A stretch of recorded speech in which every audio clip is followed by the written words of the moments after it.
ਇਹ ਜਚਾਇਆ ਜਾ ਰਿਹਾ ਵੀ ਜਿਨ੍ਹਾਂ ਸਿੱਖਾਂ ਨੇ 1984 ਤੋਂ ਬਾਅਦ ਕੌਮ ਦੇ ਹੱਕਾਂ ਦੀ ਲੜਾਈ, ਇਨਸਾਫ ਦੀ ਲੜਾਈ ਲੜੀ ਵੀ ਉਹ ਤਾਂ ਐਵੇਂ ਸੀ, ਬੇਵਕੂਫ ਸੀਗੇ, ਉਹ ਤਾਂ ਅਕਲ ਨਹੀਂ ਸੀ। ਇਸ ਤਰੀਕੇ ਦਾ ਮਾਹੌਲ ਸਿਰਜਿਆ ਜਾ ਰਿਹਾ। ਅੱਜ ਜਿਹੜਾ ਸਿੱਖ ਕਹਿੰਦਾ ਕਿ ਜੀ ਵਿਪਨ ਕੀ ਰੀਤ ਨਹੀਂ ਚੱਲਣਾ ਚਾਹੀਦਾ, ਉਹ ਮਾੜਾ ਲੱਗਦਾ। ਤੇ ਵਧੀਆ ਕਿਹੜਾ ਲੱਗਦਾ ਜਿਹੜਾ ਸਿੱਖੀ ਦਾ ਭੋਗ ਪਾਉਣ ਵਾਲੀਆਂ ਹਰਕਤਾਂ ਕਰੇ। ਇਹ ਜਿਹੜੇ ਵੱਡੀਆਂ ਸ਼ਖਸੀਅਤਾਂ, ਵੱਡੀਆਂ ਸੰਸਥਾਵਾਂ ਜਾਂ ਸੰਸਥਾਵਾਂ ਤੇ ਬੈਠੇ ਲੋਕ ਨੇ, ਜਦੋਂ ਉਹਨਾਂ ਦਾ ਸਾਰਾ ਕੰਮਕਾਰ ਸਿੱਖੀ ਦੇ ਉਲਟ ਚੱਲ ਰਿਹਾ ਤੇ ਇਹਨੂੰ ਰੋਕੂ ਕੌਣ? ਇਹ ਜਿਹੜਾ ਨਿਗਾਰ ਆ ਇਹ ਇਕੱਲੇ ਅਕਾਲੀ ਦਲ ਕਰਕੇ ਨਹੀਂ ਆਇਆ, ਪੂਰੇ ਸਮਾਜ ਨੇ ਆਪਣੀ ਜ਼ਿੰਮੇਵਾਰੀ ਨਿਭਾਉਣੀ ਛੱਡਤੀ। ਪੂਰੇ ਦੀ ਪੂਰੀ ਕੌਮ ਜਦੋਂ ਇਕਜੁੱਟ ਤੇ ਇਕਮੁੱਠ ਹੋ ਕੇ ਬਾਬਾ ਜਰਨੈਲ ਸਿੰਘ ਦੀ ਗ੍ਰਿਫਤਾਰੀ ਦੇ ਖਿਲਾਫ ਦਿੱਲੀ ਨੂੰ ਵੰਗਾਰ ਰਹੀ ਸੀ, ਤਾਂ ਪੂਰੇ ਖਾਲਸਾ ਪੰਥ ਦੀ ਇਹ ਵੰਗਾਰ ਉਦੋਂ ਦਿੱਲੀ ਨੇ ਕਬੂਲੀ ਤੇ ਉਹਨਾਂ ਨੇ ਕਿਹਾ ਕਿ ਠੀਕ ਆ, ਸਾਡਾ ਵੀ ਅਹਿਦ, ਅਸੀਂ ਉਹ ਦਿਨ ਲੈ ਕੇ ਆਵਾਂਗੇ ਜਦੋਂ ਤੁਸੀਂ ਟਕਸਾਲ ਦੇ ਮੁਖੀ ਨੂੰ ਖੁਦ ਗਾਲਾਂ ਕੱਢਿਆ ਕਰੋਗੇ। ਸਟੇਟ ਕਾਮਯਾਬ ਹੋਈ ਆ, ਇਹ ਗਏ ਕਿ ਸੌਖਾ ਛੁੱਟ ਜਾ ਸਕਦੇ, ਪਰ ਅਸੀਂ ਆਪਦਾ ਫਰਜ਼ ਜੇ ਨਿਭਾਇਆ ਹੁੰਦਾ ਤਾਂ ਸ਼ਾਇਦ ਬਚਾ ਰਹਿ ਜਾਂਦਾ। ਜਿਹੜੇ ਸਾਡੇ ਚੌਧਰੀ ਬਣੇ ਫਿਰਦੇ ਨੇ ਉਹ ਅਕਾਲ ਤਖਤ ਸਾਹਿਬ, ਅਕਾਲੀ ਦਲ ਤੇ ਸ਼੍ਰੋਮਣੀ ਕਮੇਟੀ ਤਿੰਨਾਂ ਦਾ ਭੋਗ ਨਹੀਂ ਪਾ ਰਹੇ। ਉਹ ਪੂਰੇ ਪੰਥ ਵਿੱਚ ਇੱਕ ਇਹੋ ਜਿਹੀ ਨਿਰਾਸ਼ਾ ਭਰੀ ਜਿਹੜੀ ਹਾਲਤ ਲਿਆ ਰਹੇ ਨੇ, ਜਿਹਦੇ ਵਿੱਚ ਪੂਰੀ ਕੌਮ ਜਿਹੜੀ ਆ ਉਹ ਜਿਹੜੇ ਰਾਹ ਪੈ ਰਹੀ ਆ ਉਹਨੂੰ ਦੇਖ ਕੇ ਹਰ ਸੂਝਵਾਨ ਸਿੱਖ ਦੀਆਂ ਚੀਕਾਂ ਪੈ ਰਹੀਆਂ। TV 84 ਉੱਤੇ ਪ੍ਰੋਗਰਾਮ ਖਬਰ ਦੀ ਖਬਰ ਦੇਖ ਰਹੇ ਸਾਰੇ ਦਰਸ਼ਕਾਂ ਨੂੰ ਮੈਂ ਸਰਬਜੀਤ ਸਿੰਘ ਘੁਮਾਣ ਫਤਿਹ ਅਰਜ ਕਰਦਾ ਜੀ। ਵਾਹਿਗੁਰੂ ਜੀ ਕਾ ਖਾਲਸਾ, ਵਾਹਿਗੁਰੂ ਜੀ ਕੀ ਫਤਿਹ। 1978 ਤੋਂ ਜੋ ਸਿੱਖ ਸੰਘਰਸ਼ ਚੱਲਿਆ, ਉਸ ਦੌਰਾਨ ਭਾਰਤੀ ਸਟੇਟ ਨੇ ਸਿੱਖਾਂ ਦੇ ਉੱਤੇ ਜੋ ਜ਼ੁਲਮ ਕੀਤਾ, ਜਿਸ ਤਰੀਕੇ ਨਾਲ ਸਿੱਖਾਂ ਦੀ ਨਸਲਕੁਸ਼ੀ ਕੀਤੀ ਤੇ ਹਜ਼ਾਰਾਂ ਨਹੀਂ ਲੱਖਾਂ ਸਿੱਖਾਂ ਨੂੰ ਜ਼ੁਲਮ ਦਾ ਸ਼ਿਕਾਰ ਬਣਾਇਆ, ਉਸ ਮੌਕੇ ਜਿਹੜੇ ਸਟੇਟ ਦਾ ਸੰਦ ਬਣ ਕੇ, ਸਟੇਟ ਦਾ ਟੂਲ ਬਣ ਕੇ ਜ਼ੁਲਮ ਕਰਦੇ ਰਹੇ, ਅੱਜ ਕੱਲ ਉਹਨਾਂ ਦੇ ਅਦਾਲਤਾਂ ਦੇ ਵਿੱਚ ਫੈਸਲੇ ਹੋ ਰਹੇ ਨੇ। ਉਹੀ ਭਾਰਤੀ ਨਿਜ਼ਾਮ ਦੀਆਂ ਅਦਾਲਤਾਂ ਨੇ ਜਿਸ ਨਿਜ਼ਾਮ ਨੇ ਇਹਨਾਂ ਅਫਸਰਾਂ ਨੂੰ ਪੂਰੀ ਖੁੱਲ੍ਹ ਦਿੱਤੀ। ਤੇ ਜਦੋਂ ਵੀ ਇਹਨਾਂ ਸਜ਼ਾਵਾਂ ਭੁਗਤ ਰਹੇ ਜਾਂ ਸਜ਼ਾਵਾਂ ਭੁਗਤਣ ਜਾ ਰਹੇ ਬੰਦਿਆਂ ਦੀਆਂ, ਪੁਲਿਸ ਅਫਸਰਾਂ ਦੀਆਂ ਫੋਟੋਆਂ ਛਪਦੀਆਂ ਨੇ, ਕਿਉਂਕਿ ਇਹਨਾਂ ਦਿਨਾਂ ਦੇ ਵਿੱਚ ਵੀ ਕੱਲ ਪਰਸੋਂ ਇਸ ਤਰੀਕੇ ਦੀ ਇੱਕ ਖਬਰ ਸਾਡੇ ਸਾਹਮਣੇ ਆਈ। ਮੋਹਾਲੀ ਦੇ ਵਿੱਚ ਜਿਹੜੀ CBI ਦੀ ਵਿਸ਼ੇਸ਼ ਅਦਾਲਤ ਵਾ, ਉੱਥੇ 1992 ਦੇ ਵਿੱਚ ਇੱਕ ਝੂਠੇ ਪੁਲਿਸ ਮੁਕਾਬਲੇ ਦਾ ਮਾਮਲਾ ਸੀਗਾ, ਜਿਹਦੇ ਵਿੱਚ ਧਾਰਾ 302 ਚ ਦੋ ਉਸ ਮੌਕੇ ਦੇ ਜਿਹੜੇ ਪੁਲਿਸ ਅਫਸਰ ਸੀਗੇ, SHO ਗੁਰਵਿੰਦਰ ਸਿੰਘ, ASI ਪ੍ਰਸ਼ੋਤਮ ਸਿੰਘ, ਇਹਨਾਂ ਨੂੰ 5 ਹੋਰ ਜਿਹੜੇ ਮੁਲਜ਼ਮ ਆ ਉਹਨਾਂ ਨੂੰ ਤਾਂ ਭਾਵੇਂ ਜਿਹੜਾ ਸੀਗਾ ਬਰੀ ਕਰਤਾ, ਪਰ ਇਹਨਾਂ ਨੂੰ ਇਸ ਕਰਕੇ ਸਜ਼ਾ ਜਿਹੜੀ ਆ ਉਹ ਸੁਣਾਈ ਗਈ ਆ ਕਿ ਇਹਨਾਂ ਨੇ ਭਾਈ ਬਲਦੇਵ ਸਿੰਘ ਬਾਸਰਕੇ, ਜਿਹੜਾ ਕਿ ਤਿੰਨ ਭੈਣਾਂ ਦਾ ਭਰਾ ਸੀ ਇਕੱਲਾ ਤੇ ਫੌਜ ਚੋਂ ਛੁੱਟੀ ਆਇਆ ਸੀ, ਦੂਜਾ ਸੁਲਤਾਨ ਪਿੰਡ ਦਾ ਸੀ ਲਖਵਿੰਦਰ ਸਿੰਘ, ਇਹਨਾਂ ਨੂੰ ਘਰਾਂ ਤੋਂ ਚੱਕ ਕੇ ਜਿਹੜਾ ਸੀਗਾ ਉਹ ਮਾਰਤਾ। ਇਹਨਾਂ ਨੂੰ ਉਸ ਦਿਨ 2 ਦਿਨ ਪਹਿਲਾਂ ਜਾਣੀ ਕਿ ਅਦਾਲਤ ਨੇ ਦੋਸ਼ੀ ਜਿਹੜਾ ਉਹ ਪਾਇਆ ਗਿਆ ਤੇ 4 ਫਰਵਰੀ ਨੂੰ, ਕੱਲ ਨੂੰ ਇੱਥੇ ਭਾਰਤ ਦੇ ਵਿੱਚ ਸਮਝ ਲਓ 4 ਤਰੀਕ ਹੋ ਜਾਣੀ ਆ, ਉਦੋਂ ਇਹਨਾਂ ਨੂੰ ਸਜ਼ਾ ਸੁਣਾਈ ਜਾਣੀ। 4 ਫਰਵਰੀ ਨੂੰ ਜਦੋਂ ਸਜ਼ਾ ਸੁਣਾਈ ਜਾਊਗੀ ਤਾਂ ਮੈਨੂੰ ਇਸ ਮੌਕੇ ਇਹ ਦੇਖ ਕੇ ਬੜਾ ਲੱਗਿਆ ਕਿ ਇਹਨਾਂ ਦੇ ਉੱਪਰੋਂ ਕਿਸੇ ਨੇ ਫੋਟੋ ਖਿੱਚੀ ਪੁਲਿਸ ਵਾਲਿਆਂ ਦੀ, ਤੇ ਉਹ ਪੱਗਾਂ ਬੰਨੀਆਂ ਹੋਈਆਂ ਤੇ ਜਿਵੇਂ ਆਮ ਆਪਣੇ ਪੰਜਾਬੀ ਪੇਂਡੂ ਬੰਦੇ ਹੁੰਦੇ ਆ ਉਸ ਤਰੀਕੇ ਦੇ ਇਹ ਦੋਸ਼ੀ ਪੁਲਿਸੀਏ ਸੀਗੇ। ਹੋਰ ਵੀ ਬੜੀ ਵਾਰ ਜਦੋਂ ਇਹਨਾਂ ਪੁਲਿਸੀਆਂ ਦੀਆਂ ਫੋਟੋਆਂ ਛਪਦੀਆਂ ਨੇ, ਪੱਗਾਂ ਬੰਨੀਆਂ ਹੁੰਦੀਆਂ ਨੇ, ਤੇ ਦੇਖ ਕੇ ਬਿਲਕੁਲ ਆਪਣੇ ਜਿਵੇਂ ਆਮ ਪੰਜਾਬੀ ਪੇਂਡੂ ਆ ਉਵੇਂ ਦਿਖਦੇ ਕਰਦੇ ਆ। ਮੇਰਾ ਇਹ ਪੁਆਇੰਟ, ਇਹ ਨੁਕਤਾ ਹੈ ਕਿ 2 ਚੀਜ਼ਾਂ ਬੜੀਆਂ ਸਾਹਮਣੇ ਆਉਂਦੀਆਂ ਹਰੇਕ ਮਾਮਲੇ ਵਿੱਚ। ਇੱਕ ਤਾਂ ਜਿਹੜੇ ਇਹ ਕਾਤਲ ਨੇ ਇਹ ਸਾਡੇ ਵਿੱਚੋਂ ਸੀ, ਸਾਡੇ ਵਰਗੇ ਸੀ, ਸਾਡੇ ਹੀ ਪਿੰਡਾਂ ਦੇ ਸੀ, ਸਾਡੇ ਹੀ ਘਰਾਂ ਚੋਂ ਸੀ, ਤੇ ਇਹਨਾਂ ਨੇ ਉਸ ਮੌਕੇ ਕਿਸੇ ਦੀ ਨਹੀਂ ਸੁਣੀ। ਉਦੋਂ ਇਹਨਾਂ ਨੂੰ ਇਹੀ ਲੱਗਦਾ ਸੀ ਵੀ ਇਨਾਮ, ਤਰੱਕੀ, ਪਤਾ ਨਹੀਂ ਸਾਨੂੰ ਦੇਸ਼ ਨੇ, ਭਾਰਤ ਨੇ ਕੀ ਦੇ ਦੇਣਾ, ਤੇ ਇਹਨਾਂ ਨੇ ਪੂਰੀ ਬੇਰਹਿਮੀ ਤੇ ਬੇਕਿਰਕੀ ਨਾਲ ਮੌਤ ਦਾ ਨੰਗਾ ਨਾਚ ਆ ਉਹਨਾਂ ਦਿਨਾਂ 'ਚ ਨੱਚਿਆ। ਦੂਜਾ, ਜਿਹੜੇ ਇਹਨਾਂ ਨੇ ਕਤਲ ਕੀਤੇ, ਜੇ ਉਹ ਜਿਉਂਦੇ ਰਹਿੰਦੇ ਤਾਂ ਉਹਨਾਂ ਦੀਆਂ ਸ਼ਕਲਾਂ ਸੂਰਤਾਂ ਜਾਂ ਉਹਨਾਂ ਦਾ ਜਿਹੜਾ ਦਿੱਖ ਰਿਖ ਪਹਿਰਾਵਾ ਜੋ ਦੇਖਦੇ ਆ ਤਾਂ ਉਹਨਾਂ ਵਿੱਚੋਂ ਸਾਨੂੰ ਸਾਡੇ ਵਰਗੇ ਭਰਾ ਦਿਖਦੇ ਆ ਵੀ ਜੇ ਅਸੀਂ ਬਚ ਗਏ, ਜੇ ਅਸੀਂ ਮਾਰੇ ਨਹੀਂ ਗਏ, ਜੇ ਅੱਜ ਅਸੀਂ ਉਹਨਾਂ ਦੀ ਗੱਲ ਕਰਨ ਜੋਗੇ ਰਹਿ ਗਏ ਆ ਤਾਂ ਸਾਡਾ ਇਹ ਫਰਜ਼ ਬਣਦਾ ਕਿ ਅਸੀਂ ਉਹਨਾਂ ਵੇਲਿਆਂ ਦੀ ਗੱਲ ਕਰਦੇ ਕਰਾਉਂਦੇ ਰਹੀਏ। ਕਿਉਂਕਿ ਇੱਕ ਪਾਸੇ ਤਾਂ ਉਸ ਮੌਕੇ ਜਿਨ੍ਹਾਂ ਭਰਾਵਾਂ ਨੇ ਕੌਮ ਦੀ ਲੜਾਈ ਲੜੀ ਉਹਨਾਂ ਨੂੰ ਨਿੰਦਣ ਦਾ, ਭੰਡਣ ਦਾ, ਗਾਲਾਂ ਕੱਢਣ ਦਾ, ਉਹਨਾਂ ਨੂੰ ਬਦਨਾਮ ਕਰਨ ਦਾ ਭਾਰਤੀ ਸਟੇਟ ਦਾ ਇੱਕ ਅਮਲ ਚੱਲ ਰਿਹਾ, ਜਿਹਦੇ ਵਿੱਚ ਪਤਾ ਨਹੀਂ ਕੌਣ ਕਿਵੇਂ ਤੇ ਕਿਹਨੂੰ ਕਿਵੇਂ ਵਰਤਿਆ ਜਾ ਰਿਹਾ। ਪਰ ਕੁੱਲ ਮਿਲਾ ਕੇ ਇਹ ਜਤਾਇਆ ਜਾ ਰਿਹਾ ਵੀ ਜਿਨ੍ਹਾਂ ਸਿੱਖਾਂ ਨੇ 1984 ਤੋਂ ਬਾਅਦ ਦਰਬਾਰ ਸਾਹਿਬ ਦੇ ਹਮਲੇ ਤੋਂ ਬਾਅਦ ਤੇ ਨਵੰਬਰ 84 ਦੇ ਕਤਲੇਆਮ ਤੋਂ ਬਾਅਦ ਕੌਮ ਦੇ ਹੱਕਾਂ ਦੀ ਲੜਾਈ, ਇਨਸਾਫ ਦੀ ਲੜਾਈ ਲੜੀ ਵੀ ਉਹ ਤਾਂ ਐਵੇਂ ਸੀ, ਬੇਵਕੂਫ ਸੀਗੇ, ਉਹਨੂੰ ਤਾਂ ਅਕਲ ਨਹੀਂ ਸੀ। ਤੇ ਹੁਣ ਬਹੁਤ ਸਾਰੇ ਅਸੀਂ ਆ ਗਏ ਆ ਜੀ, ਅਸੀਂ ਬਹੁਤ ਸਿਆਣੇ ਆ ਤੇ ਅਸੀਂ ਤਾਂ ਬਹੁਤ ਚੰਗੇ ਆ, ਤੇ ਉਹ ਬੜੇ ਮਾੜੇ ਸੀ, ਉਹਨਾਂ ਨੇ ਤਾਂ ਜੀ ਬੜਾ ਗਲਤ ਕੰਮ ਕੀਤਾ। ਇਸ ਤਰੀਕੇ ਦਾ ਮਾਹੌਲ ਸਿਰਜਿਆ ਜਾ ਰਿਹਾ। ਅਸੀਂ ਉਹ ਦੌਰ ਵੀ ਦੇਖਿਆ ਜਦੋਂ ਪੰਜਾਬ ਦੇ ਹਰ ਪਿੰਡ ਸ਼ਹਿਰ ਵਿੱਚ ਉਹਨਾਂ ਨੂੰ ਬਾਬਾ ਜੀ, ਜੁਝਾਰੂ, ਖਾੜਕੂ ਜਾਂ ਹੋਰ ਕੋਈ ਸਤਿਕਾਰਤ ਨਾਂ ਲੈ ਕੇ ਹਰ ਬੰਦਾ ਇਹ ਜਤਾਉਂਦਾ ਸੀ ਮੇਰੇ ਵੀ ਉਹਨਾਂ ਨਾਲ ਲਿੰਕ ਨੇ ਜਾਂ ਮੈਂ ਵੀ ਉਹਨਾਂ ਦਾ ਪਿਆਰ ਕਰਦਾ, ਮੈਂ ਉਹਨਾਂ ਦੇ ਨਾਲ ਸਹਿਮਤ ਹਾਂ।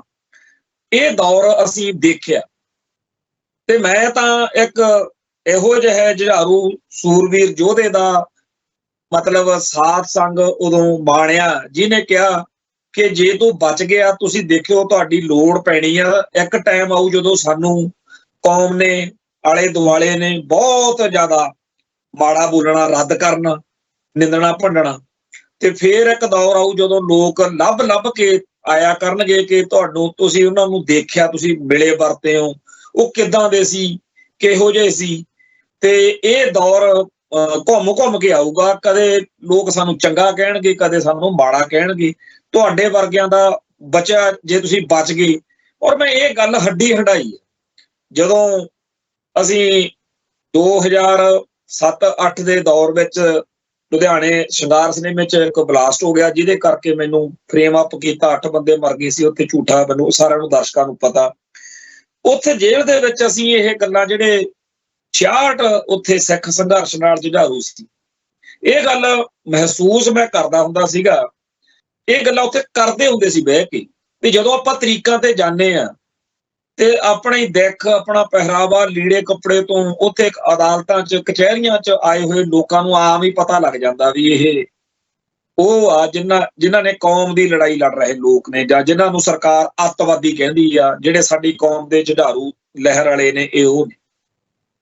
ਪਰ ਆਮ ਲੋਕ ਜਿਹੜੇ ਨੇ ਉਹ ਸਾਡੇ ਵੱਲ ਉਤਸੁਕਤਾ ਜੀ ਨਾਲ ਜਾਂ ਇੱਕ ਦਿਲਚਸਪੀ ਨਾਲ ਦੇਖਦੇ ਤਾਂ ਜ਼ਰੂਰ ਨੇ, ਪਰ ਆਪਾਂ ਨੂੰ ਮਿਲਣ ਜਾਂ ਆਪਣੇ ਕੋਲੇ ਕਾਹਤੋਂ ਨਹੀਂ ਆਉਂਦੇ। ਆਪਾਂ ਨੂੰ ਇੱਕ ਵੈਲਕਮ ਫੇਸ ਤਾਂ ਮਿਲਦਾ, ਪਰ ਜਿਨ੍ਹਾਂ ਉਹਨਾਂ ਤੋਂ ਆਪਾਂ ਨੂੰ ਆਸ ਆ ਉਵੇਂ ਕਿਉਂ ਨਹੀਂ। ਇਸ ਤਰ੍ਹਾਂ ਦੀਆਂ ਗੱਲਾਂ ਮੈਂ ਉੱਥੇ ਕਰਦਾ ਹੁੰਦਾ ਸੀ। ਤਾਂ ਸਾਡੇ ਉੱਥੇ ਭਰਾਵਾਂ ਨੇ, ਛੋਟੇ ਵੱਡੇ 68 ਸੀ ਜੁਝਾਰੂ ਲਹਿਰ ਵਾਲੇ, ਉਹਨਾਂ ਨੇ ਕਹਿਣਾ ਕਿ ਬਾਹਰ ਮਾਹੌਲ ਹੀ ਹੋਰ ਆ। ਤੇ ਮੈਂ ਉਦੋਂ ਇਹ ਸੋਚਦਾ ਹੁੰਦਾ ਸੀ, ਜਦੋਂ ਜੱਗੀ ਜੌਹਲ ਹੁਣੀ ਫੜੇ ਗਏ ਉਦੋਂ ਵੀ ਮੈਂ ਇਹ ਗੱਲ ਲਿਖੀ ਸੀ।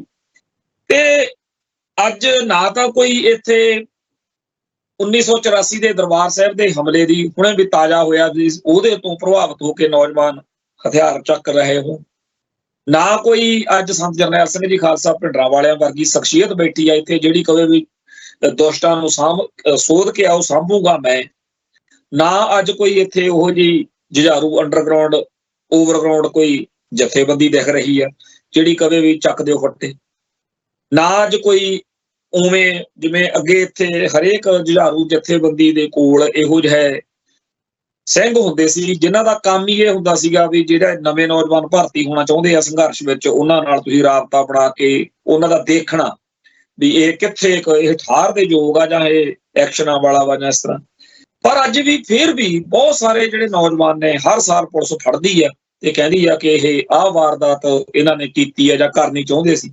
ਤੇ ਜਦੋਂ ਇਹ ਫੜੇ ਜਾਂਦੇ ਨੇ, ਇਹਨਾਂ ਬਾਰੇ ਮੈਂ ਦੇਖ ਕੇ ਹੈਰਾਨ ਹੁੰਨਾ ਕਿ ਇਹ ਨੌਜਵਾਨ ਜਿਹੜੇ ਨੇ, ਇਹਨਾਂ ਦਾ ਜੇ ਜੀਵਨ ਦੇਖੀਏ ਜਾਂ ਉਹਨਾਂ ਦੇ ਅਖਬਾਰਾਂ 'ਚ ਬਾਅਦ 'ਚ ਛਪਦਾ, ਉਹਨਾਂ ਦੇ ਮਾਪਿਆਂ ਵੱਲੋਂ ਜਾਂ ਹੋਰ ਖਬਰਾਂ ਆਲੇ ਦੁਆਲੇ ਛਪਦੀਆਂ, ਵੀ ਉਹ ਕਹਿੰਦੇ ਨੇ ਜੀ ਇਹੋ ਜਿਹਾ ਤਾਂ ਉਹਦਾ ਜੀਵਨ ਹੈ ਨਹੀਂ ਸੀ ਕੋਈ, ਵੀ ਉਹ ਤਾਂ ਆਮ ਮੁੰਡੇ ਜਿਵੇਂ ਅੱਜ ਕੱਲ ਕਈ ਹੋਰ ਪ੍ਰਭਾਵਾਂ 'ਚ ਨੇ ਉਵੇਂ ਸੀਗੇ। ਤੇ ਇਹ ਕਿਵੇਂ ਹੋ ਜਾਂਦਾ ਕਿ ਇੱਕ ਇਹੋ ਜਿਹਾ ਨੌਜਵਾਨ ਜਿਹੜਾ ਬਿਲਕੁਲ ਮੂੰਹ ਸਿਰ ਮੁੰਨੀ ਫਿਰਦਾ, ਹੋਰ 100 ਵਹਿਬਤਾਂ ਵੀ ਪੁੱਠੀਆਂ ਸਿੱਧੀਆਂ ਉਹਨੂੰ ਹੋਣ, ਪਰ ਉਹ ਕੌਮ ਦੇ ਉਸ ਸੰਘਰਸ਼ ਦਾ ਹਿੱਸਾ ਬਣ ਜਾਂਦਾ ਹੈ, ਜਿਹਦੇ ਵਿੱਚ ਯਕੀਨਨ ਤੌਰ ਤੇ ਉਹਨੂੰ ਪਤਾ ਹੁੰਦਾ ਹੈ ਕਿ ਜੇ ਇਸ ਰਾਹ ਤੇ ਮੈਂ ਚੱਲ ਰਿਹਾ, ਇਹਦੇ ਵਿੱਚ ਸਿਵਾਏ ਦੁੱਖ ਤਕਲੀਫ ਤੋਂ ਕੋਈ ਕੁਛ ਨਹੀਂ। ਇਹਦੇ 'ਚ ਤਾਂ ਮੇਰੇ ਮਿੱਤਰਚਾਰੇ ਨੇ, ਜਦੋਂ ਜੇ ਮੈਂ ਫੜਿਆ ਗਿਆ, ਜਦੋਂ ਮੈਂ ਫੜਿਆ ਗਿਆ ਤਾਂ ਮੇਰੇ ਘਰਦਿਆਂ ਨੇ ਵੀ ਨਹੀਂ ਆਉਣਾ, ਡਰਦਿਆਂ ਨੇ। ਪਹਿਲਾਂ ਤਾਂ 1.5-2 ਮਹੀਨੇ ਜਦੋਂ ਸੀਏ ਸਟਾਫਾਂ 'ਚ ਰੁਲਣਾ ਮੈਂ, ਉਦੋਂ ਬਾਅਦ ਜਦੋਂ ਮੈਂ ਜੇਲ੍ਹ ਚਲੇ ਗਿਆ, ਉਦੋਂ ਹੌਲੀ ਹੌਲੀ ਕੋਈ ਰਿਸ਼ਤੇਦਾਰ, ਕੋਈ ਘਰ ਦੇ 5-6 ਮਹੀਨਿਆਂ ਬਾਅਦ ਆਉਣ ਜਾਣ ਲੱਗਦਾ। ਵੀ ਇਸ ਦੌਰ ਦੇ ਵਿੱਚ ਜਦੋਂ ਸਿੱਖ ਸੰਘਰਸ਼ ਨਾਲ ਸੰਬੰਧਿਤ ਜਿਹੜੇ ਨੌਜਵਾਨ ਅੱਜ ਤੁਰ ਰਹੇ ਨੇ, ਜਿਹੜੇ ਅੱਜ ਫੜੇ ਜਾ ਰਹੇ ਨੇ, ਜੇ ਉਹਨਾਂ ਤੇ ਲਾਏ ਹੋਏ ਸਟੇਟ ਦੇ ਦੋਸ਼ ਸੱਚੇ ਨੇ, ਜੇ ਵਾਕਿਆ ਹੀ ਉਹ ਕੌਮ ਦੀ ਲੜਾਈ ਨੂੰ ਅੱਗੇ ਤੋਰਨ ਲਈ ਆਪਣੇ ਆਪ ਨੂੰ ਅਰਪਣ ਕਰਦੇ ਨੇ, ਉਹਨਾਂ ਦੇ ਤਰੀਕੇ ਨਾਲ ਜਾਂ ਉਹਨਾਂ ਦੀ ਵਾਰਦਾਤ ਆ ਜਾਂ ਜਿਹੜਾ ਉਹਨਾਂ ਦੇ ਦੋਸ਼ ਲਾਇਆ ਸਟੇਟ ਨੇ, ਉਹਦੇ ਨਾਲ ਤਾਂ ਆਪਾਂ ਆਪਣੀ ਰਾਏ ਜੁਦਾ ਰੱਖ ਸਕਦੇ ਹਾਂ। ਪਰ ਜੇਕਰ ਕੋਈ ਅੱਜ ਵੀ ਇਸ ਤਰ੍ਹਾਂ ਸੋਚਦਾ ਕਿ ਮੈਂ ਕੌਮ ਲਈ ਲੜਨਾ, ਤਾਂ ਇਹ ਤਾਂ ਗੱਲ ਆਪਣੇ ਆਪ 'ਚ ਕਮਾਲ ਦੀ ਹੈ ਨਾ, ਕਿ ਅੱਜ ਵੀ, ਕਿਉਂਕਿ ਜਦੋਂ ਕਿ ਓਵਰਗਰਾਊਂਡ ਫਰੰਟ ਤੇ ਲੜਨਾ ਸੌਖਾ ਵਾ, ਜਦੋਂ ਅੱਜ ਬਹੁਤ ਸਾਰੀਆਂ ਜਥੇਬੰਦੀਆਂ, ਬਹੁਤ ਸਾਰੀਆਂ ਧਿਰਾਂ ਧੜੇ, ਬਹੁਤ ਸਾਰੇ ਖਾਲਿਸਤਾਨ ਦੇ ਏਜੰਡੇ ਨੂੰ ਲੈ ਕੇ ਸਰਗਰਮ ਸ਼ਖਸੀਅਤਾਂ ਹਾਜ਼ਰ ਨੇ, ਤੇ ਉਹਨਾਂ ਰਾਹੀਂ ਜਾਂ ਉਹਨਾਂ ਵਾਂਗੂ ਕੋਈ ਹੋਰ ਵੀ ਆਪਦੀ ਸਰਗਰਮੀ ਕਰ ਸਕਦਾ ਸੀ। ਪਰ ਜਿਹੜੇ ਅੱਜ ਵੀ ਸੋਚਦੇ ਨੇ ਕਿ ਨਹੀਂ, ਜਿਹੜੇ ਸਿੱਖੀ ਦੇ ਦੁਸ਼ਮਣ ਨੇ ਜਾਂ ਜਿਹੜੇ ਮਸਲੇ ਰਹਿ ਗਏ ਨੇ ਜਿਨ੍ਹਾਂ ਦਾ ਕੋਈ ਹੱਲ ਨਹੀਂ, ਨਵੰਬਰ 84 ਵਿੱਚ ਜਿਨ੍ਹਾਂ ਨੇ ਸਾਡੀਆਂ ਧੀਆਂ ਭੈਣਾਂ ਨੂੰ ਬੇਪੱਤ ਕੀਤਾ, ਜਾਂ ਜਿਨ੍ਹਾਂ ਪੁਲਿਸੀਆਂ ਨੇ ਸਾਡੇ ਉੱਤੇ ਜ਼ੁਲਮ ਕਰਨ ਵੇਲੇ ਕੋਈ ਕਸਰ ਨਹੀਂ ਛੱਡੀ, ਵੀ ਅਸੀਂ ਤਾਂ ਆਪ ਉਹਨਾਂ ਦਾ ਲੇਖਾ ਨਿਬੇੜਾਂਗੇ। ਜਿਹੜੇ ਇਸ ਤਰੀਕੇ ਦੀ ਸੋਚ ਵਾਲੇ ਨੇ, ਇਹ ਕੌਣ ਨੇ? ਇਹ ਉਹੋ ਹੀ ਨੇ ਜਿਨ੍ਹਾਂ ਵੱਲ ਉਂਗਲ ਕਰਕੇ ਜਦੋਂ ਦਸਮ ਪਾਤਸ਼ਾਹ ਸਾਰਾ ਜਿਹੜਾ ਅਨੰਦਪੁਰ ਸਾਹਿਬ ਦੇ ਕੇਸਗੜ੍ਹ ਸਾਹਿਬ ਤੋਂ ਜਦੋਂ ਪ੍ਰਸੰਗ ਚੱਲਿਆ, ਜਿਹਦੇ ਵਿੱਚ ਪਰਿਵਾਰ ਵਿਛੋੜੇ ਦਾ, ਚਮਕੌਰ ਸਾਹਿਬ ਦੀ ਜੰਗ, ਫਤਿਹਗੜ੍ਹ ਸਾਹਿਬ ਜਿਹੜੀਆਂ ਸ਼ਹਾਦਤਾਂ ਹੋਈਆਂ ਸਰਹੰਦ ਦੀ ਧਰਤੀ ਤੇ ਛੋਟੇ ਸਾਹਿਬਜ਼ਾਦਿਆਂ ਦੀਆਂ, ਉਪਰੰਤ ਖਦਰਾਣੇ ਦੀ ਢਾਬ ਦੀ ਜੰਗ, ਇਹ ਸਾਰਾ ਜਦੋਂ ਪ੍ਰਸੰਗ ਆਪਾਂ ਪੜ੍ਹਦੇ ਹਾਂ ਤਾਂ ਇੱਕ ਹਿੱਸਾ ਉਹ ਆਉਂਦਾ ਜਦੋਂ ਤਖਤ ਸ੍ਰੀ ਦਮਦਮਾ ਸਾਹਿਬ ਵਾਲੀ ਪਵਿੱਤਰ ਧਰਤੀ ਉੱਤੇ ਦਸਮ ਪਾਤਸ਼ਾਹ, ਜਦੋਂ ਇੱਕ ਸਵਾਲ ਪੁੱਛਿਆ ਜਾਂਦਾ ਵੀ ਕਿੱਥੇ ਨੇ ਚਾਰੇ ਸਾਹਿਬਜ਼ਾਦੇ, ਤਾਂ ਉਹਦਾ ਜਵਾਬ ਸੀ ਸਾਹਮਣੇ ਬੈਠੀ, ਉਸ ਸਵਾਲ ਦਾ ਜਵਾਬ ਕੀ ਸੀ? ਸਾਹਮਣੇ ਬੈਠੀ ਸੰਗਤ ਵੱਲ ਇਸ਼ਾਰਾ ਕਰਕੇ ਕਲਗੀਧਰ ਸ਼ਹਿਨशाह ਨੇ ਜੋ ਬਚਨ ਕੀਤਾ ਸੀ, ਇਨ ਪੁੱਤਰਨ ਕੇ ਸੀਸ ਪਰ ਵਾਰ ਦੀਏ ਸੁਤ ਚਾਰ ਮੂਏ ਤੋਂ ਕਿਆ ਹੁਆ ਜੀਵਤ ਕਈ ਹਜ਼ਾਰ। ਤੋ ਜਿਹੜਾ ਗੁਰੂ ਸਾਹਿਬ ਨੇ ਉਦੋਂ ਕਿਹਾ ਸੀ ਨਾ ਕਿ ਇਹ ਆ ਬੈਠੇ, ਉਹਨਾਂ ਵਿੱਚ ਨਾਂ ਜਿਨ੍ਹਾਂ ਦਾ ਆਉਂਦਾ, ਹਰ ਵੇਲੇ ਸਿੱਖ ਤਾਂ ਹੁੰਦੇ ਨੇ ਪਰ ਬਹੁਤ ਘੱਟ ਨੇ ਉਹ ਜਿਹੜੇ ਇਨ ਪੁੱਤਰਨ ਕੇ ਰਾਹ ਉੱਤੇ ਆਉਂਦੇ ਆ। ਇਨ ਪੁੱਤਰਨ ਵਾਲੇ ਕੌਣ ਨੇ?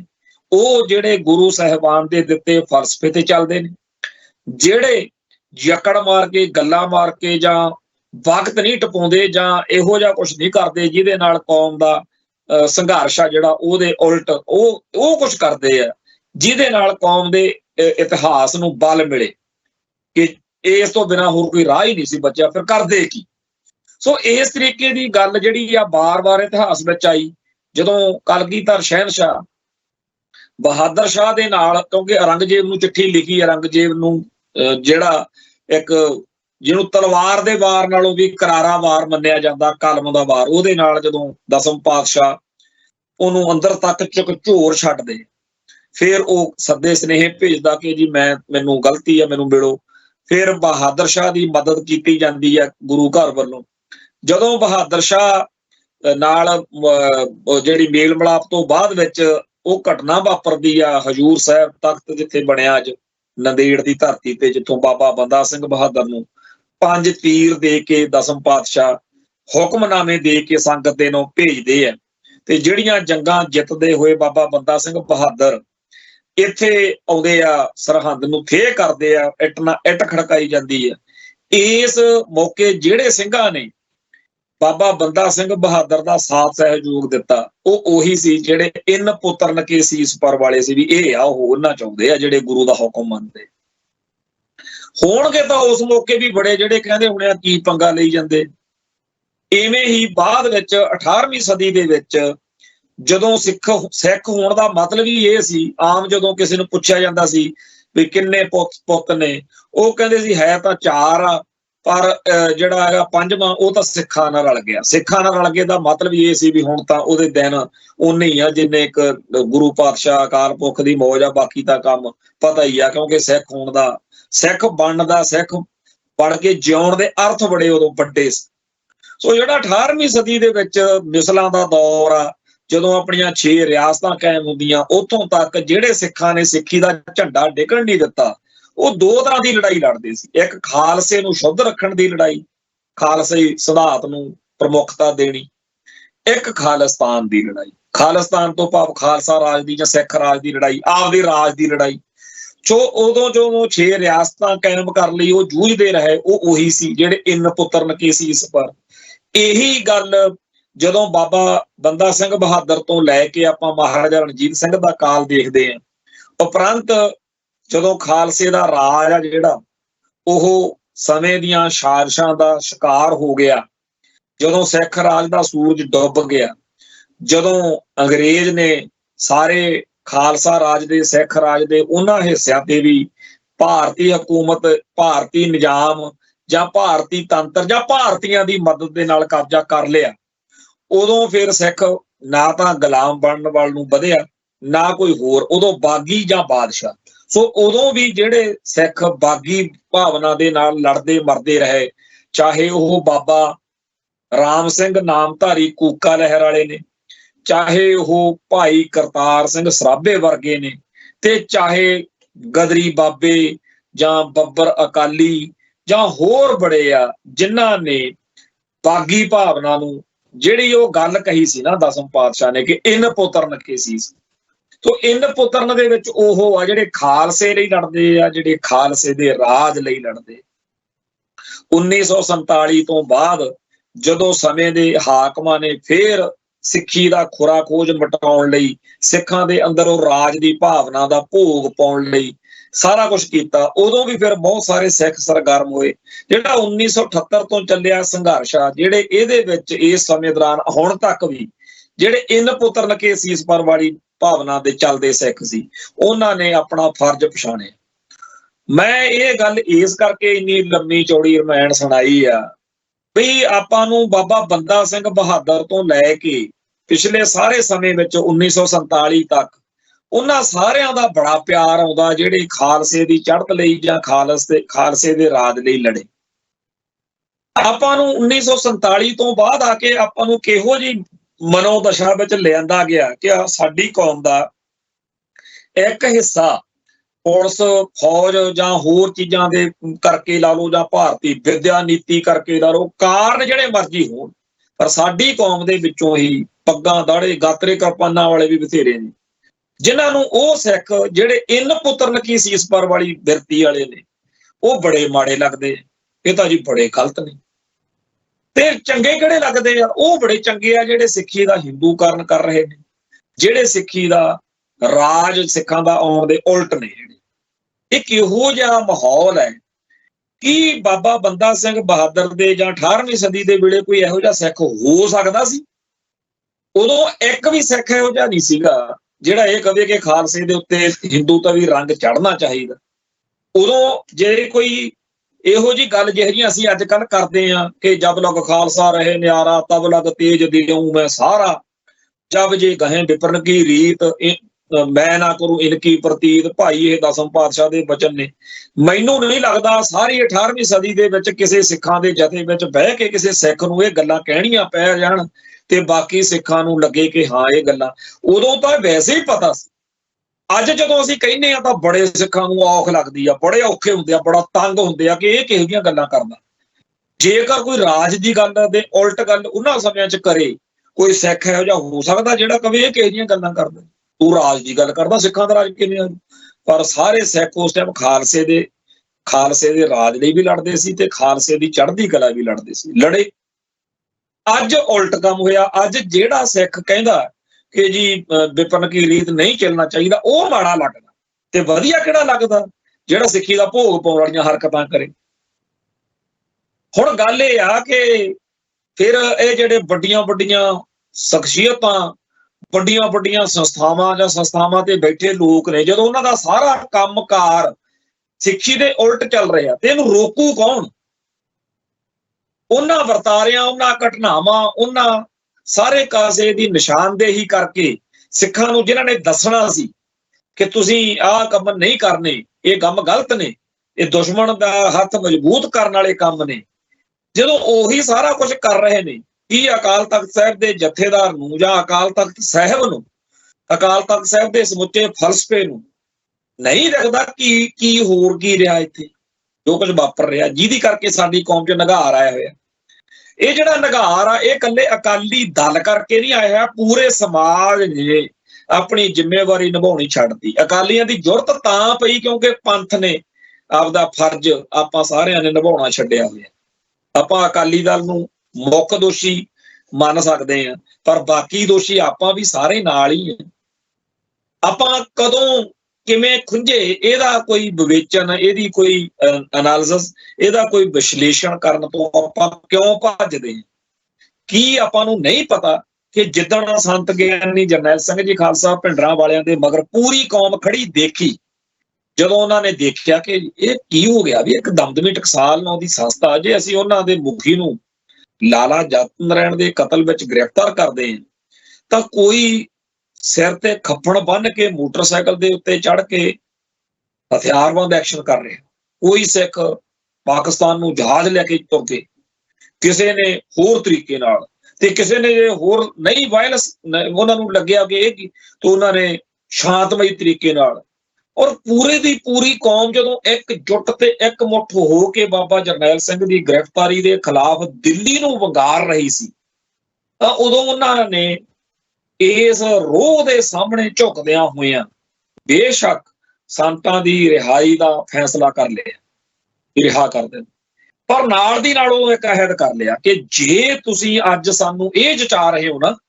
ਕਿ ਵੀ ਜੇ ਟਕਸਾਲ ਦੇ ਮੁਖੀ ਵੱਲ ਉਂਗਲ ਕੀਤੀ ਅਸੀਂ ਹੱਥ ਵੱਢ ਦਿਆਂਗੇ, ਜੇ ਤੁਸੀਂ ਟਕਸਾਲ ਵੱਲ ਟੇਢੀ ਅੱਖ ਨਾਲ ਝਾਕਿਆ ਤਾਂ ਉਹ ਗਰਦਨ ਨਹੀਂ ਰਹਿਣ ਦਿਆਂਗੇ ਧੜ ਦੇ ਉੱਤੇ, ਜਿਹੜੀ ਟੇਢੀ ਅੱਖ ਨਾਲ ਤੁਹਾਡੇ ਵੱਲ ਝਾਕ, ਤੁਸੀਂ ਇਹ ਜਚਾ ਰਹੇ ਹੋ।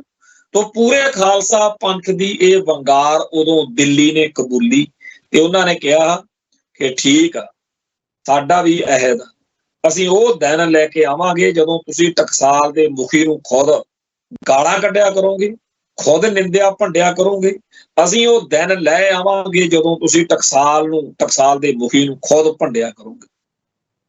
ਅੱਜ ਆਪਾਂ ਦੇਖ ਲਓ ਵੀ ਉੱਥੇ ਆ ਗਈ ਆ ਗੱਲ ਕਿ ਨਹੀਂ। ਸਟੇਟ ਕਾਮਯਾਬ ਹੋਈ ਆ, ਇਹ ਗਏ ਕਿ ਸੌਖਾ ਛੁੱਟ ਜਾ ਸਕਦੇ ਆ, ਪਰ ਅਸੀਂ ਆਪਦਾ ਫਰਜ਼ ਜੇ ਨਿਭਾਇਆ ਹੁੰਦਾ ਤਾਂ ਸ਼ਾਇਦ ਵਿਚਾਰ ਰਹਿ ਜਾਂਦਾ। ਅਕਾਲ ਤਖਤ ਸਾਹਿਬ ਦੇ ਜਥੇਦਾਰ ਦੀ ਗੱਲ ਹੈ, ਕਿਸੇ ਨੇ ਅਦਾਲਤ ਵਿੱਚ ਜਥੇਦਾਰ ਦੇ ਉੱਤੇ 1978-79 ਦੇ ਵਿੱਚ ਮੁਕੱਦਮਾ ਕਰਤਾ।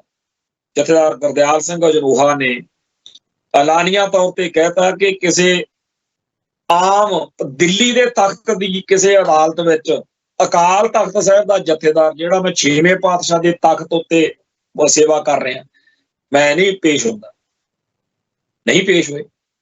ਕਿੱਡੀ ਵੱਡੀ ਗੱਲ ਸੀ, ਵੱਡੀ ਜ਼ਰੂਰਤ। ਇਹ ਜ਼ਰੂਰਤ ਕੌਮ ਦੇ ਇਤਿਹਾਸ ਤੋਂ, ਕੌਮ ਦੇ ਸਿਧਾਂਤ ਤੋਂ, ਤੇ ਕੌਮ ਜਦੋਂ ਨਾਲ ਖੜੀ ਹੋਵੇ ਉਦੋਂ ਆਉਂਦੀ। ਤੇ ਅੱਜ ਸਾਡੇ ਅਕਾਲ ਤਖਤ ਸਾਹਿਬ ਦੇ ਜਥੇਦਾਰ ਦਾ, ਅਕਾਲ ਤਖਤ ਸਾਹਿਬ ਦੇ ਫਲਸਫੇ ਦਾ, ਇਤਿਹਾਸ ਦਾ ਜੋ ਅੱਜ ਦੇ ਦੌਰ ਵਿੱਚ ਇਹ ਹਾਲ ਕੀਤਾ ਜਾ ਰਿਹਾ, ਉਹ ਅਕਾਲੀ ਦਲ ਇਕੱਲੇ ਵੱਲੋਂ ਨਹੀਂ ਹੋ ਰਿਹਾ। ਜੇ ਪੂਰੀ ਕੌਮ, ਜਥੇਦਾਰ ਕਿਉਂ ਏਦਾਂ ਬਚਦੇ ਜੇ ਫਿਰਦੇ ਆ? ਉਹਨਾਂ ਨੇ ਆਪ ਹੀ ਤਾਂ ਐਲਾਨ ਕੀਤਾ ਸੀ ਕਿ 2 ਦਸੰਬਰ ਨੂੰ ਆਹ ਕੁਛ, 2 ਦਸੰਬਰ ਵਾਲੀ ਜਿਹੜੀ ਉਹਨਾਂ ਨੇ ਇੱਕ ਕਮੇਟੀ ਬਣਾਈ ਸੀ, ਉਹਦੀ ਮੀਟਿੰਗ ਹੁਣ ਤੱਕ ਨਹੀਂ ਹੋਣ ਦਿੱਤੀ, ਕੱਲ ਨੂੰ ਹੋਣੀ ਹੈ। ਤੇ ਧਾਮੀ ਸਾਹਿਬ ਨੇ ਉਹ ਮੀਟਿੰਗ ਜਦੋਂ ਕਹਿੰਦੇ ਉੱਥੇ ਕਹਿ ਬੈਠੇ ਪ੍ਰੈਸ ਦੇ ਸਾਹਮਣੇ ਕਿ ਅਸੀਂ ਜਲਦੀ ਮੀਟਿੰਗ ਸੱਦਾਂਗੇ, ਉਹਦੇ ਬਾਰੇ ਚਰਚਾ ਹੋ ਗਈ ਵੀ ਇਹ ਮੀਟਿੰਗ ਹੁਣ ਬੁਲਾਉਣੀ ਹੈ ਤੇ ਬੁਲਾਉਣ ਦਾ ਫਾਇਦਾ ਕੀ, ਤੁਸੀਂ ਆਪਦੀ ਭਰਤੀ ਤਾਂ ਸਾਰੀ ਕਰੀ ਫਿਰਦੇ ਹੋ। ਕਿਉਂ ਨਹੀਂ ਜਥੇਦਾਰ ਅਕਾਲ ਤਖਤ ਸਾਹਿਬ ਨੇ ਕਿਹਾ ਵੀ ਕਿਹੜੀ ਭਰਤੀ, ਕਾਹਤੋਂ ਭਰਤੀ ਕਰਨ ਲੱਗੇ ਹੋ ਤੁਸੀਂ, ਜਦੋਂ ਮੇਰੇ ਵੱਲੋਂ ਥਾਪੀ ਹੋਈ ਸਾਡੇ ਅਕਾਲ ਤਖਤ ਸਾਹਿਬ ਤੋਂ ਫੈਸਲੇ ਅਨੁਸਾਰ ਬਣੀ ਹੋਈ ਕਮੇਟੀ ਦਾ ਤੁਸੀਂ ਵਿੱਚ ਕਿਤੇ ਜ਼ਿਕਰ ਨਹੀਂ, ਕਿਉਂ ਨਹੀਂ ਕਹਿ ਸਕੇ ਜਥੇਦਾਰ ਸਾਹਿਬ। ਜਥੇਦਾਰ ਸਾਹਿਬ ਦੀ ਆਲੋਚਨਾ ਕਰਨ ਮੌਕੇ ਸਾਨੂੰ ਇਹ ਪਤਾ ਹੋਣਾ ਚਾਹੀਦਾ ਕਿ ਜਥੇਦਾਰ ਦੇ ਨਾਲ ਆਪਾਂ ਖੜੇ, ਕਿਵੇਂ ਖੜੇ ਆਪਾਂ। ਤੇ ਜਥੇਦਾਰ ਸਾਹਿਬ ਨੇ ਨਹੀਂ ਕਿਹਾ ਉਹਨਾਂ ਨੂੰ ਕਿ ਜੀ ਤੁਸੀਂ ਰੋਕੋ, ਨਹੀਂ ਉਹਨਾਂ ਨੂੰ ਕਿਹਾ ਕਿ ਤੁਸੀਂ ਇਹ ਕੰਮ ਨਹੀਂ ਕਰ ਸਕਦੇ। ਉਹਨਾਂ ਨੇ ਫ੍ਰੀ ਹੈਂਡ ਆਪਦਾ ਲਿਆ ਤੇ ਕਹਿੰਦੇ ਅਸੀਂ ਤਾਂ ਜੀ ਪਤਾ ਨਹੀਂ ਇੰਨੇ ਲੱਖ ਪਰਚੀ ਵੰਡ ਵੀ ਦਿੱਤੀ ਜੀ, ਅਸੀਂ ਤਾਂ ਕਰਤਾ ਉਹ ਕਰਤਾ।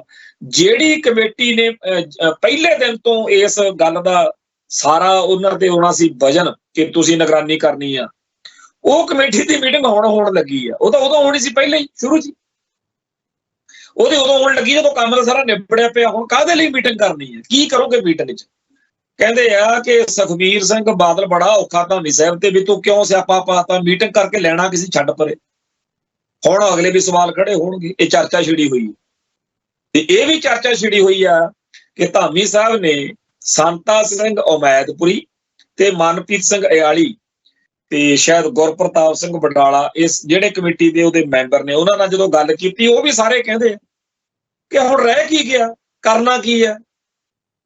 ਸੋ ਜਦੋਂ ਸ਼ਰੇਆਮ ਅਕਾਲੀ ਦਲ ਦੇ ਆਗੂ ਅਕਾਲ ਤਖਤ ਸਾਹਿਬ ਦੇ ਹੁਕਮ ਦੀ ਇਸ ਤਰੀਕੇ ਨਾਲ ਤੋਹੀਨ ਕਰ ਰਹੇ ਨੇ ਤੇ ਕੋਈ ਧਿਰ, ਕੋਈ ਪੰਥ, ਕੋਈ ਜਥੇਬੰਦੀ, ਕੋਈ ਹੋਰ ਸ਼ਕਤੀ ਹੈ ਵਿਚਾਲੇ ਜਿਹੜੀ ਇਹ ਸਾਰੇ ਕਾਸੇ ਦਾ ਕੋਈ ਹੱਲ ਕਰਦੀ ਦਿਖਦੀ ਹੋਵੇ ਆਪਾਂ, ਫੇਰ ਇਹ ਤਾਂ ਇਹ ਹੈ ਨਾ ਕਿ ਜਦੋਂ ਅਕਾਲੀ ਲੀਡਰਸ਼ਿਪ ਚਾਹੁੰਦੀ ਹੈ, ਜਦੋਂ ਆਪਾਂ ਸ਼੍ਰੋਮਣੀ ਕਮੇਟੀ ਦੇ ਬਾਰੇ ਕੋਈ ਗੱਲ ਕਰਦੇ ਹਾਂ, ਮੰਨ ਲਓ ਕੋਈ ਸਿੱਖ ਸੰਸਥਾ, ਕੋਈ ਸਿੱਖ ਜਥਾ, ਕੋਈ ਨੌਜਵਾਨਾਂ ਦੀ ਧਿਰ ਉੱਠ ਕੇ ਮੈਦਾਨ 'ਚ ਆ ਜਾਵੇ ਤੇ ਐਲਾਨੀਆ ਤੌਰ ਤੇ ਕਵੇ ਕਿ ਜੀ ਤੁਸੀਂ ਦੱਸੋ ਪਹਿਲਾਂ ਕਿ ਅਕਾਲ ਤਖਤ ਸਾਹਿਬ ਦੇ ਗਲਤ ਫੈਸਲੇ ਨੂੰ ਜਾਇਜ਼ ਠਹਿਰਾਉਣ ਲਈ, ਇਹ ਤਾਂ ਗਲਤ ਫੈਸਲਾ ਹੋਇਆ ਜਿਹੜਾ ਡੇਰਾ ਸਰਸਾ ਨੂੰ ਮਾਫੀ ਦਿੱਤੀ, ਫਿਰ ਉਸ ਫੈਸਲੇ ਨੂੰ ਜਾਇਜ਼ ਠਹਿਰਾਉਣ ਲਈ ਅਕਾਲੀ ਲੀਡਰਸ਼ਿਪ ਨੇ ਆਹ ਪੈਸੇ ਜਿਹੜੇ ਆ, ਇਹ ਜਿਹੜੇ ਹੁਣ ਭਰੇ ਆ ਜੁਰਮਾਨਿਆਂ ਸਮੇਤ,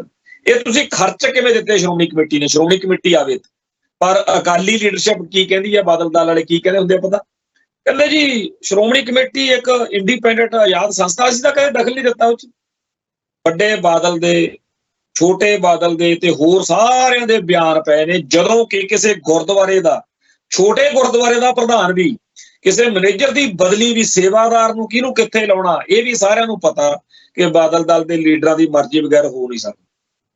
ਦਰਬਾਰ ਸਾਹਿਬ ਦੇ ਵਿੱਚ ਕੋਈ ਵੀ ਕੰਮ ਜਾਂ ਹੋਰ ਸ਼੍ਰੋਮਣੀ ਕਮੇਟੀ ਦੇ ਵਿੱਚ ਕੋਈ ਵੀ ਕੰਮ ਬਾਦਲ ਦਲ ਦੀ ਮਰਜ਼ੀ ਬਗੈਰ ਹੋ ਨਹੀਂ ਸਕਦਾ। ਪ੍ਰਧਾਨ ਦੀ ਚੋਣ ਤੋਂ ਲੈ ਕੇ ਹਰ ਥਾਂ ਦੇ ਉੱਤੇ ਅਕਾਲੀ ਦਲ ਦਾ, ਬਾਦਲ ਦਲ ਦਾ ਪੂਰਾ ਉਹ 'ਚ ਦਖਲ ਹੈ।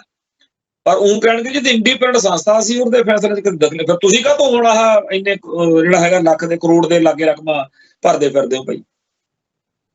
ਦੂਜੀ ਗੱਲ, ਜੇ ਕਹੀਏ ਕਿ ਅਕਾਲ ਤਖਤ ਸਾਹਿਬ ਨੇ, ਉਹ ਕਹਿੰਦੇ ਜੀ ਅਸੀਂ ਤਾਂ ਕਦੇ, ਉਹ ਤਾਂ ਸਰਵਉੱਚ ਆ ਜੀ ਬਾਦਲ ਦਲ ਦਾ। ਇਹ ਢੋਂਗ ਦੇਖੋ ਕਿੱਡਾ ਵੱਡਾ, ਕਦੇ ਗੱਲ ਸੁਣ ਕੇ ਦੇਖੋ ਮਹੇਸ਼ਿੰਦਰ ਸਿੰਘ ਗਰੇਵਾਲ ਦੀ, ਮਨਪ੍ਰੀਤ ਸਿੰਘ ਮਾਫ ਕਰਨਾ ਉਹ ਜਿਹੜਾ ਹੈਗਾ ਬੈਂਸ, ਰਾਜਵਿੰਦਰ ਸਿੰਘ ਬੈਂਸ, ਹਰਚਰਨ ਬੈਂਸ ਮਾਫ ਕਰਨਾ, ਹਰਚਰਨ ਬੈਂਸ, ਫਿਰ ਆਹ ਦੂਜਾ ਸੁਖਬੀਰ ਬਾਦਲ ਜਾਂ ਅਰਸ਼ਦੀਪ ਕਲੇਰ ਜਾਂ ਦਲਜੀਤ ਸਿੰਘ ਚੀਮਾ ਜਾਂ ਜਿੰਨੇ ਵੀ ਹੋਰ ਇਹਨਾਂ ਦੇ ਟੀਵੀ ਚੈਨਲਾਂ ਦੇ ਉੱਤੇ ਪੱਖ ਰੱਖਣ ਨੂੰ ਬੰਦੇ ਬੋਲਦੇ ਆ, ਉਹਨਾਂ ਨੂੰ ਜਦੋਂ ਕਿ ਐਂਕਰ ਪੁੱਛਦਾ ਕਿੱਡਾ ਢੜੱਲੇਦਾਰ ਝੂਠ ਬੋਲ ਰਹੇ ਹੁੰਦੇ ਆ ਕਿ ਜੀ ਅਸੀਂ ਕੀ ਕਰ ਸਕਦੇ ਹਾਂ, ਤਾਂ ਅਕਾਲ ਤਖਤ ਸਾਹਿਬ ਦਾ ਕੰਮ ਆ ਜੀ, ਅਕਾਲ ਤਖਤ ਸਾਹਿਬ ਜਾਣੇ ਜਥੇਦਾਰ ਸਾਹਿਬ ਜਾਣਨ, ਅਸੀਂ ਤਾਂ ਉਹਨਾਂ ਦੇ ਕੰਮ 'ਚ ਅਸੀਂ ਉਹਨਾਂ ਨੂੰ ਥੋੜ੍ਹੀ ਕੁਛ ਕਹਿ ਸਕਦੇ ਹਾਂ।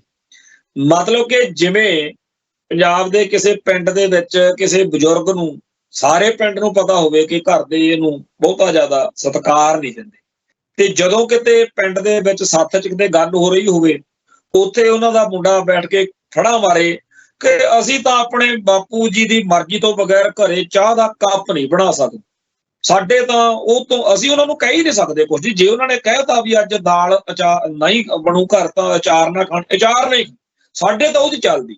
ਸੋ ਐਡਾ ਵੱਡਾ ਗਪੌੜਾ ਛੱਡਿਆ ਜਾ ਰਿਹਾ ਬਾਦਲ ਦਲ ਦੀ ਲੀਡਰਸ਼ਿਪ ਵੱਲੋਂ, ਤੇ ਆਪਣੀ ਕੌਮ ਇਸ ਗੱਲ ਨੂੰ ਕਦੇ ਉਹਦਾ ਨੋਟਿਸ ਲੈਂਦੀ ਹੈ ਵੀ ਤੁਸੀਂ ਕਰੀ ਕੀ ਜਾਂਦੇ ਹੋ, ਸਾਨੂੰ ਦਿਖਦਾ ਨਹੀਂ। ਮੰਨ ਲਈ ਗੱਲ ਕਿ ਬਾਦਲ ਦਲ ਨੂੰ ਆਪਾਂ ਵੋਟਾਂ 'ਚ ਹਰਾਤਾ, ਤੇ ਜਿਨ੍ਹਾਂ ਨੂੰ ਜਿਤਾਇਆ ਚਾਹੇ ਉਹ ਕਾਂਗਰਸ ਲੈ ਕੇ ਆਂਦੀ ਤੇ ਚਾਹੇ ਆਮ ਆਦਮੀ ਪਾਰਟੀ ਲੈ ਆਂਦੀ, ਉਹਨਾਂ ਨਾਲ ਮਸਲਾ ਹੱਲ ਹੋ ਗਿਆ। ਜਿਹੜਾ ਗਾਹਾਂ ਜਿਤਾ ਲਓਗੇ ਉਹਦੇ ਨਾਲ ਹੱਲ ਹੋ ਜੂ। ਤੇ ਇਸ ਸਾਰੀ ਬਣੀ ਹੋਈ ਸਿਆਸੀ ਜਾਂ ਇਸ ਪੰਥਕ ਸੰਤਾਪ ਭਰੀ ਸਥਿਤੀ ਦੇ ਵਿੱਚੋਂ ਜਦੋਂ ਕੋਈ ਨੌਜਵਾਨ ਆਪ ਮਤੇ ਆਪਣੇ ਤਰੀਕੇ ਨਾਲ ਨਿਕਲਦੇ ਆ, ਉਹ ਦੋ ਤਰੀਕੇ ਨੇ। ਇੱਕ ਤਾਂ ਭਾਈ ਅਮਰਤਪਾਲ ਸਿੰਘ ਵਾਲਾ ਤਰੀਕਾ, ਉਹਦਾ ਆਪਾਂ ਦੇਖ ਹੀ ਲਿਆ, ਫੜ ਕੇ ਉਹਨੂੰ ਅੰਦਰ ਮਾਰਿਆ ਤੇ ਬਾਕੀਆਂ 'ਚ ਟੈਰਰ ਪਾਤਾ, ਆਪਸ ਵਿੱਚ ਹੀ ਕੌਮ ਗਾਲੋ ਗਾਲੀ ਹੋਈ ਫਿਰਦੀ ਆ ਤੇ ਰਾਹ ਸਿਰਾ ਕੋਈ ਬਣਦਾ ਨਹੀਂ। ਦੂਜਾ ਹੈਗਾ ਫਿਰ ਉਹ ਤਰੀਕਾ ਜਿਹਦੇ 'ਚ ਕਹਿੰਦੇ ਆ ਜੀ 5 ਖਾੜਕੂ ਫੜੇ, ਜਿਹਦੇ 'ਚ ਕਹਿ ਦਿੰਦੇ ਆ ਹਥਿਆਰਬੰਦ ਅਸਲੇ ਸਮੇਤ ਨੌਜਵਾਨਾਂ ਦੀ ਗ੍ਰਿਫਤਾਰੀ ਹੋ ਗਈ। ਹੁਣ ਇਹਨਾਂ ਤਰੀਕਿਆਂ ਵੱਲ ਜਦੋਂ ਨੌਜਵਾਨ ਜਾਂਦਾ, ਉਦੋਂ ਉਹ ਨੌਜਵਾਨ ਆਪਣੇ ਆਪ ਦੇ ਵਿੱਚ ਮੁਕੰਮਲ ਤੌਰ ਤੇ ਸੋਚ ਕੇ ਇਸ ਪਾਸੇ ਤੁਰਦਾ ਕਿ ਮੇਰੀ ਨਾ ਕਿਸੇ ਨੇ ਬਾਹ ਫੜਨੀ ਹੈ, ਨਾ ਮੇਰਾ ਕਿਸੇ ਨੇ ਸਾਥ ਸਹਿਯੋਗ ਦੇਣਾ, ਇਹ ਤਾਂ ਗੁਰੂ ਸਾਹਿਬ ਦੀ ਸੇਵਾ ਵਾ, ਜਿੰਨਾ ਟਾਈਮ ਮੈਂ ਕਰ ਲਵਾਂ। ਤੇ ਜਦੋਂ ਅੱਜ ਸਾਰਿਆਂ ਕੋਲੇ ਜਦੋਂ ਇਹਨਾਂ ਕੋਲ ਸੱਤਾ ਰਹੀ, ਉਦੋਂ ਆਪਾਂ ਨੂੰ ਪਤਾ ਵੀ ਇਹਨਾਂ ਨੂੰ ਕਹਿੰਦਾ ਸੀਗਾ ਵੀ ਜੇਲ੍ਹਾਂ 'ਚ ਬੈਠੇ ਸਿੰਘ ਰਿਹਾ ਕਰਨੇ ਚਾਹੀਦੇ ਆ, ਕਹਿੰਦੇ ਉਹ ਅੱਤਵਾਦੀ ਹਵਾਰਾ ਤਾਂ ਕਦੇ ਅੱਤਵਾਦੀ ਹੈ, ਕੌਣ ਕਹਿੰਦਾ ਸੀ? ਸੁਖਬੀਰ ਬਾਦਲ ਹੀ ਕਹਿੰਦਾ ਹੁੰਦਾ ਸੀ। ਮੈਂ ਜਾਂ ਆਪਣੇ ਅੱਗੇ ਹੋਰ ਸਾਰਿਆਂ ਨੇ ਕਿਹਾ ਕਿ ਜਿਹੜੇ ਹਿੰਦੂ ਤਵ ਦੇ ਏਜੰਡੇ ਨੂੰ ਲੜਦੇ ਆ, ਉਹ ਸਾਧਵੀ ਪ੍ਰਗਿਆ ਹੈ ਜਾਂ ਕਰਨਲ ਪੁਰੋਹਿਤ ਹੈ ਜਾਂ ਹੋਰ ਹੈ, ਬੀਜੇਪੀ ਤਾਂ ਬੜਾ ਉਹਨਾਂ ਦਾ ਸਤਿਕਾਰ ਕਰਦੀ ਆ, ਬੀਜੇਪੀ ਉਹਨਾਂ ਨੂੰ MP ਬਣਾਈ ਫਿਰਦੀ ਹੈ ਜੀ ਰਿਹਾ ਕਰਾ ਕੇ। ਤੁਸੀਂ ਕਿਉਂ ਨਹੀਂ ਕਰਵਾ ਸਕਦੇ ਅਕਾਲੀ ਭਾਜਪਾ ਗੱਠਜੋੜ? ਕੋਈ ਜਵਾਬ ਨਹੀਂ।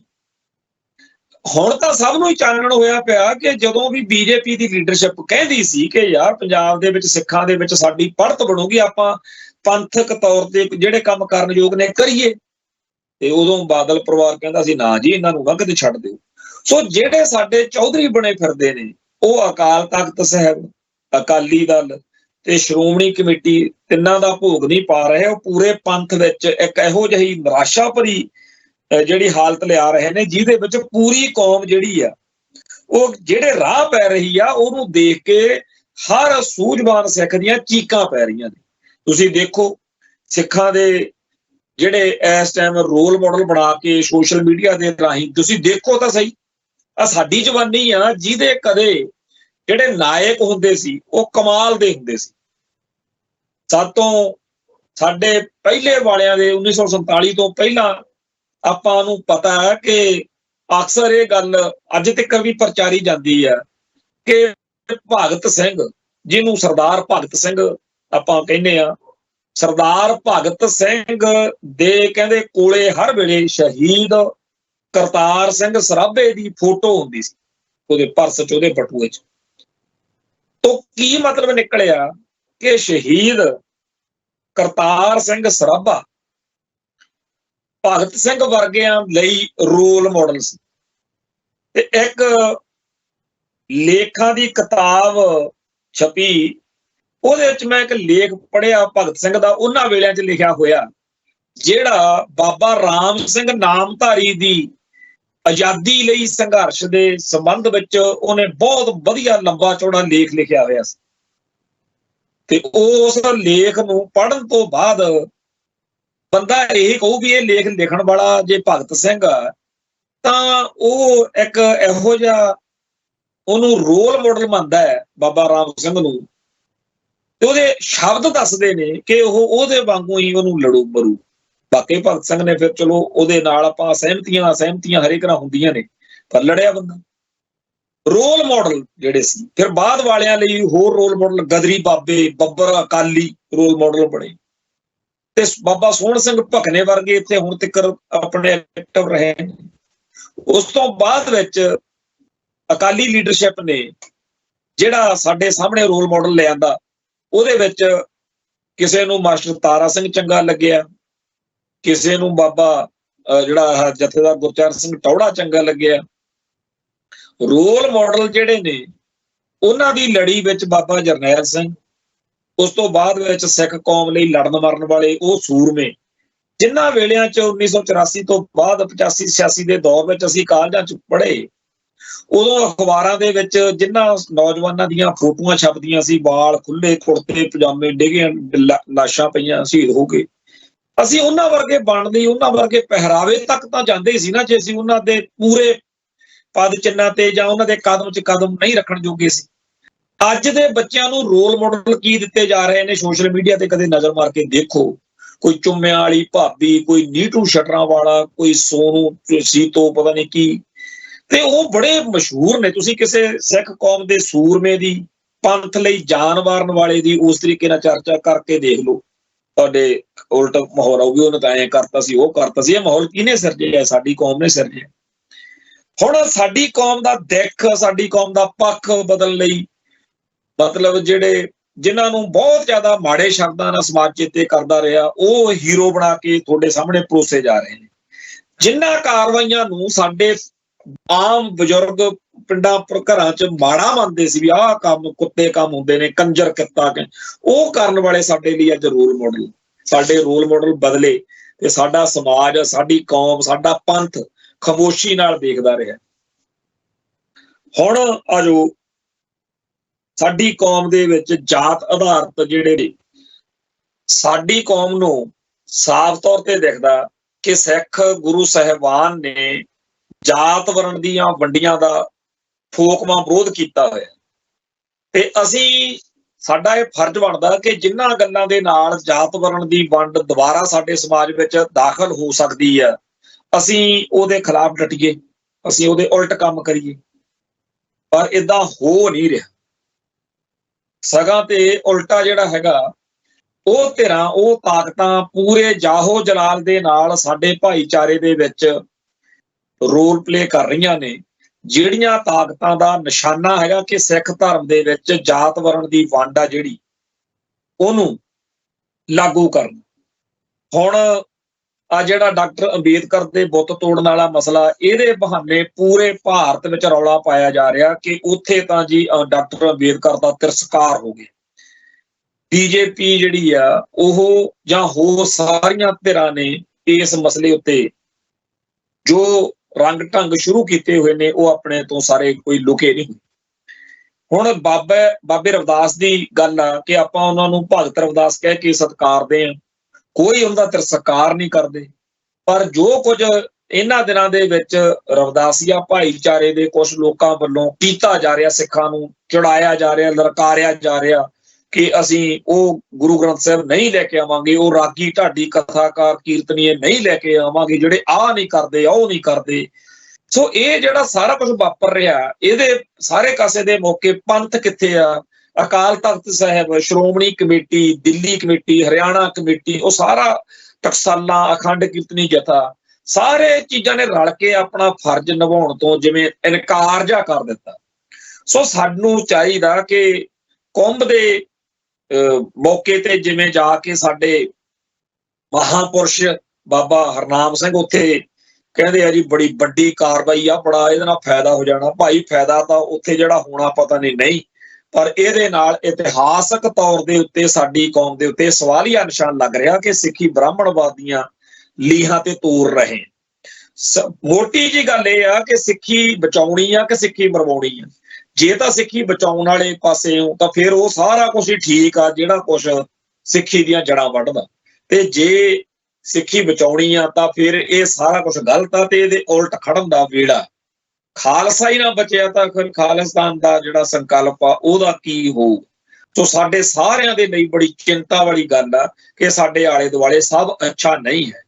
ਆਓ ਆਪਣੇ ਕੌਮੀ ਫਰਜ਼ ਪਛਾਣੀਏ, ਪੰਥ ਲਈ, ਕੌਮ ਲਈ ਲੜਨ ਦਾ, ਮਰਨ ਦਾ, ਖੜਨ ਦਾ ਜਿਗਰਾ ਪੈਦਾ ਕਰੀਏ। ਸਤਿਗੁਰਾਂ ਦੇ ਚਰਨਾਂ 'ਚ ਅਰਦਾਸ ਬੇਨਤੀ ਕਰਿਆ ਕਰੀਏ ਕਿ ਹੇ ਪਾਤਸ਼ਾਹ ਸਾਨੂੰ ਸਮਰੱਥਾ ਬਖਸ਼ ਕਿ ਅਸੀਂ ਪੰਥ ਲਈ, ਕੌਮ ਲਈ, ਧਰਮ ਲਈ ਸੋਚੀਏ, ਕੁਛ ਕਰ ਸਕੀਏ। ਸੋ ਇੱਥੇ ਸਮਾਪਤੀ ਕਰਦੇ ਹਾਂ, ਫਿਰ ਮਿਲਾਂਗੇ। ਨਾਨਕ ਨਾਮ ਚੜ੍ਹਦੀ ਕਲਾ, ਤੇਰੇ ਭਾਣੇ ਸਰਬੱਤ ਦਾ ਭਲਾ। ਵਾਹਿਗੁਰੂ ਜੀ ਕਾ ਖਾਲਸਾ, ਵਾਹਿਗੁਰੂ ਜੀ ਕੀ ਫਤਿਹ।